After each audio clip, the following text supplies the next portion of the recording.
ပါကမ္ဘာအကြီးဆုံး online shopping နေရာဖြစ်တဲ့ Amazon မှာဈေးဝယ်ကြမယ် Amazon မှာပစ္စည်းတွေအစုံရောင်းနေပေါ့နော်ရောင်းတော့ဒီမှာရှိတဲ့ပစ္စည်းတွေအကုန်လုံးကိုကိုယ်ဝယ်လို့ရတယ်ပြီးလို့ရှိရင်ကိုယ့်ရဲ့အိတ်လိပ်စာကိုပို့လို့ရတယ်ပေါ့နော်အဲ့တော့ဒီမှာဒါက Amazon မှာရောင်းတဲ့ပစ္စည်းအစုံပဲပေါ့နော်ဒီမှာအများကြီးရှိသေးတယ်ထပ်သွားလို့ရတယ်အဲ့တော့ဒီ Amazon site မှာ Amazon မှာဘယ်လိုဈေးဝယ်လို့ရလဲကျမရဲ့ Amazon store မှာဘယ်လိုဈေးဝယ်လို့ရလဲဆိုတာကိုပြောပြပေးသွားမယ်တကယ်လို့ Amazon account မရှိသေးဘူးဆိုလို့ရှိရင် Amazon account ဘယ်လိုဖွင့်ရမလဲဆိုတော့ဒီနားက hello ဆိုပြီးတော့နေရာလေးကိုနှိပ်လိုက်ပါဒါကကျွန်မ account ဆိုတော့ရင်ကိုပေါ်ပြောနေတာပေါ့နော်အဲ့ဒီမှာ hello sign in ဆိုပြီးတော့ပေါ်နေလိမ့်မယ်အဲ့ဒါလေးကိုနှိပ်လိုက်ပါ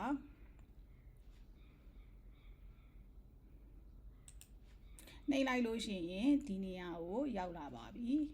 ဒီမှာ name ဖြည့်ပါမယ်ပြီးရင်ကိုပေးခြင်းတဲ့ email လေးဖြည့်ပါမယ်ပြီးရင် password ဆိုတာ password လေးဖြည့်ပါမယ် password ကိုနှစ်ခါရိုက်ပြီးလို့ရှိရင် continue နှိပ်လိုက်လို့ရှိရင်နောက်တစ်မျက်နှာကိုထည့်ရမယ်လိပ်စာတွေပါနေရာကိုရောက်သွားပါပြီဒီမှာကိုယ့်ရဲ့နာမည်အမှန်ကိုဖြည့်မယ်ပေါ့နော်သူကအဲ့ဒီနာမည်အမှန်နဲ့ဖြည့်ပြီးတော့လောက်တာပိုကောင်းတယ်ကိုယ့်ရဲ့ bank card တွေပါအကုန်လုံးထည့်မှာဆိုတော့လေအဲ့ဒါပြီးတော့ဒီမှာကိုယ့်ရဲ့ဒီပေးခြင်းတဲ့ email လေးကိုထည့်ပါဒါမှ email တဲ့ကိုသူကကုတ်ရောက်ပြီးတော့မှကျမတို့က account ဖွင့်လို့ရမှာဖြစ်ပါတယ် password ကိုနှစ်ခါထည့်လိုက်ပါပြီးရင်ဒီမှာ verify email ဆိုပြီးတော့နှိပ်လိုက်ပါ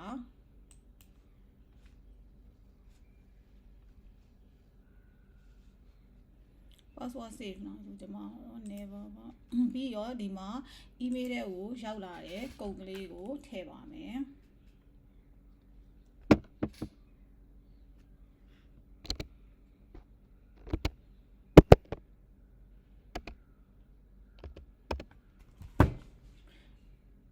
ပြီးရင်ဒီမှာ create your Amazon account ဆိုပြီးတော့နှိပ်လိုက်တာ ਨੇ ဒီမှာကျမရဲ့ account ရလာပါပြီအဲ့တော့ကျမတို့ဝယ်ခြင်းနဲ့ဒီမှာကမြန်မာနိုင်ငံ account ကိုပေါ့နော်ဟို address ကိုဒီမှာသူတို့ကဖော်ပြတာပေါ့နော်ဒါပေမဲ့အခုလောလောဆယ်မြန်မာနိုင်ငံ address ကမရောက်သေးဘူးဆိုတော့နိုင်ငံခြားမှာရှိတဲ့ကိုယ့်ရဲ့ဆွေမျိုးသားချင်းတငယ်ချင်းလိပ်စာကိုဖြည့်လို့ရပါတယ်ဒီမှာ US zip code ဖြစ်ပါပဲဖြစ်ပေါ့နော်ကိုယ့်ရဲ့ဒီမှာ address book ကိုနှိပ်ပြီးတော့ဖြည့်လို့ရပါတယ်အဲ့တော့ကျမတို့ရဲ့ခုဝယ်လို့ရတဲ့ဒီ Amazon site ကြီးကိုရောက်လာပြီပေါ့နော်အဲ့ဒီမှာအများကြီးရှိပါတယ်ကိုကြိုက်တဲ့ခေါင်းစဉ်နဲ့ကိုကဝယ်မယ်ပေါ့နော်ဒီမှာဆိုရင်တူတိုးဒီဆိုလို့ရှိရင်ဒီမှာဒါဒီနေ့အတွက်ဈေးလျှော့ပေးထားတဲ့ပစ္စည်းတွေပေါ့နော်အဲ့ဒါတွေကိုကြည့်လိုက်ရုံပဲโอเคကျမတို့က main ကလေးတွေဆိုတော့ကျမတို့ကအရင်ဆုံး cosmetic တွေကိုရှာမယ် cos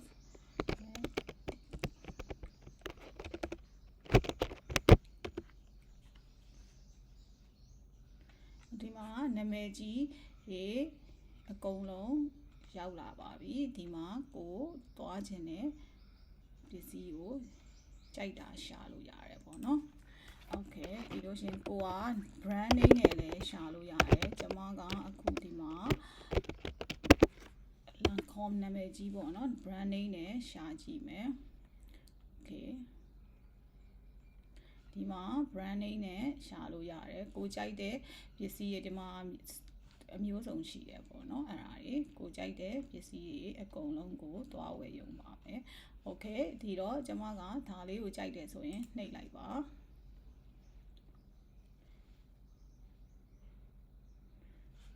ဒါလေးရောက်လာပါပြီအဲ့ဒါဆိုရင်ကိုကဒီနေရာကိုဒီမှာကြည့်ပါကျမတို့ရဲ့ဒီမြန်မာနိုင်ငံကိုတော့ location ကိုတော့သူကမပို့ပေးပါဘူးတခြား address ကိုလိပ်စာကိုထည့်ထားမယ်ဆိုလို့ရှိရင်เนาะဒီမှာ deliver to ဆိုပြီးတော့တန်းထည့်ထားတယ်ရတယ်အဲ့တော့ add to cart တော့လုပ်လိုက်မယ်ဆိုတော့ဒီမှာ location မရတော့ထည့်လို့မရဘူးပေါ့เนาะအဲ့တော့ကိုယ့်ရဲ့ချစ်သူခင်သူတငယ်ချင်းတယောက်ယောက်ရဲ့ဆွေမျိုးသားချင်းနိုင်ငံခြားမှာရှိနေတဲ့ဆွေမျိုးတငယ်ချင်းတွေရဲ့လိပ်စာကိုပေးပြီးတော့ delivery လုပ်လို့ရပါတယ် bank account တွေဘယ်လိုထည့်လို့ရလဲဆိုတာကိုတော့နောက်ဗီဒီယိုတစ်ခုမှာဆက်လက်ပြီးတော့ကြည့်ပေးပါကိုယ့်ရဲ့ bank card တွေလည်းထည့်လို့ရတယ်ဒီမှာကအများကြီးရှိရပေါ့နော်ဒီမှာဆိုလို့ရှိရင် your account ကိုနှိပ်လိုက်တာနဲ့ဒီမှာကိုယ့်ရဲ့ order address ကို profile တွေပေါ့နော်ဒါကိုဝယ်မှာ list တွေပြီးတော့ gift card တွေတကယ်လို့ကိုကဝယ်တာများလာလို့ရှင် gift card ရတယ်နောက်ပြီးတော့ဒီမှာ digital service ကကြတော့ online ကနေချက်ချင်းစာအုပ်တွေဖတ်လို့ရတယ် download လုပ်လို့ရတယ်ပေါ့နော်ဒီမှာ payment မှာဆိုလို့ရှိရင်ကိုယ့်ရဲ့ bank card တွေကိုထည့်လို့ရတယ် Visa Master အကုန်လုံးနှိပ်လိုက်လို့ရှိရင်ဒီမှာဘာမှမရှိသေးဘူးပေါ့နော်အဲ့တော့ဒီမှာ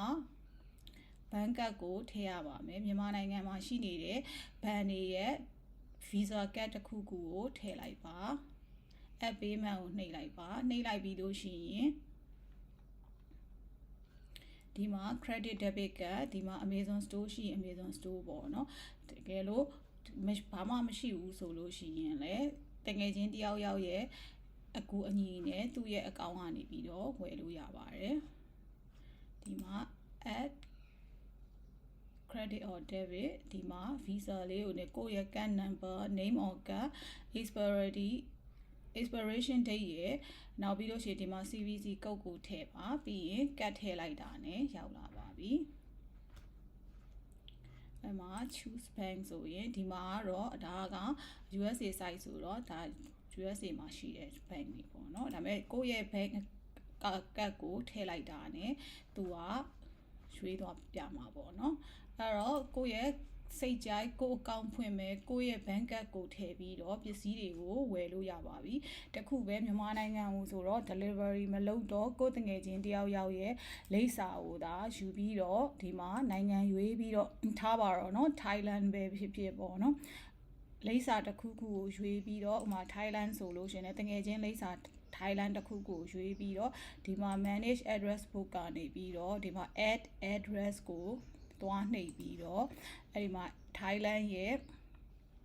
address တွေကိုထည့်လိုက်ပါThailand ပေါ့နော် Thailand ဆိုရင်tတော့ဒီမှာ Okay Thailand ရဲ့ address တွေကိုထည့်ပြီးတော့ကိုယ်တကယ်ချင်းလိပ်စာနာမည်လေးနဲ့ add address လုပ်လိုက်ပါအဲ့ဒါဆိုလို့ရှိရင်စင်ကာပူပဲဖြစ်ဖြစ်ခုဆိုရင်ကျွန်မစင်ကာပူဆိုလို့ရှိရင်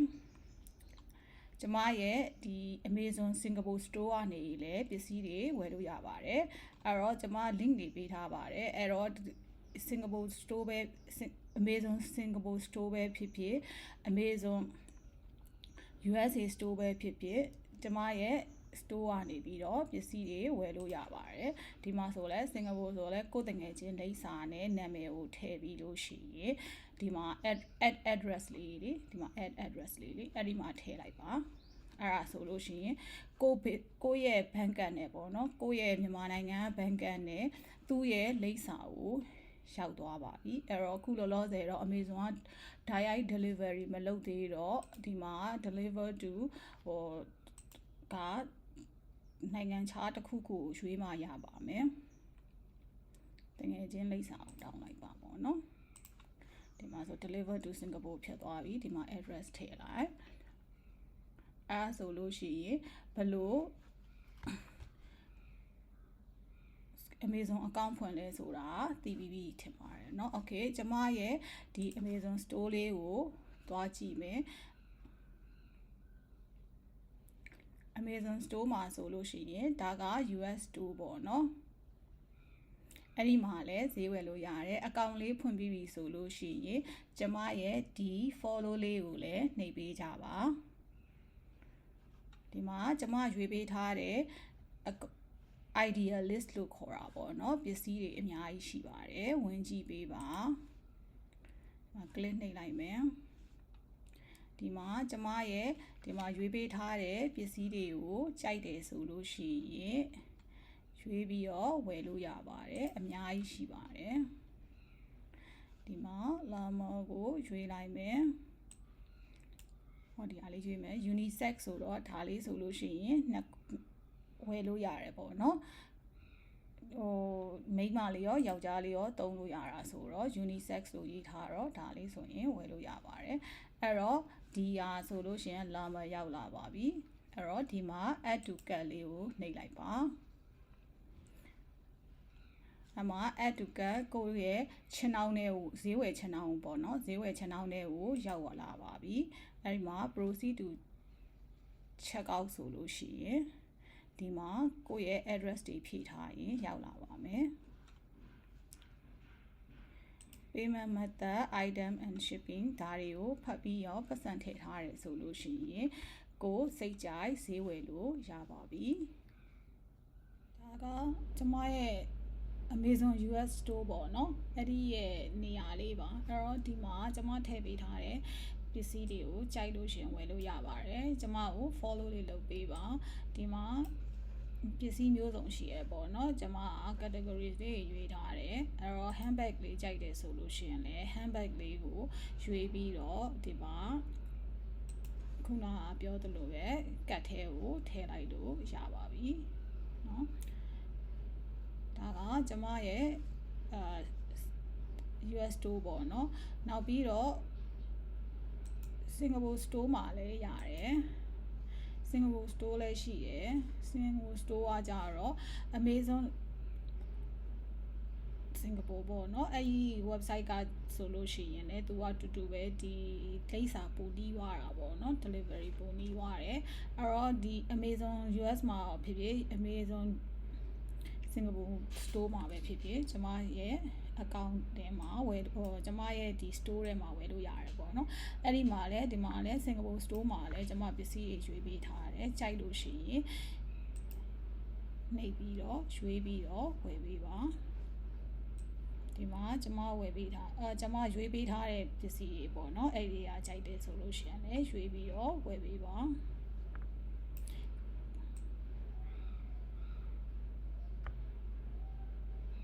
ပစ္စည်းတွေလည်းအသစ်တက်ထဲဝမှာမို့လို့ဒီ account link လေးကိုလည်းမှတ်ထားပေးပါ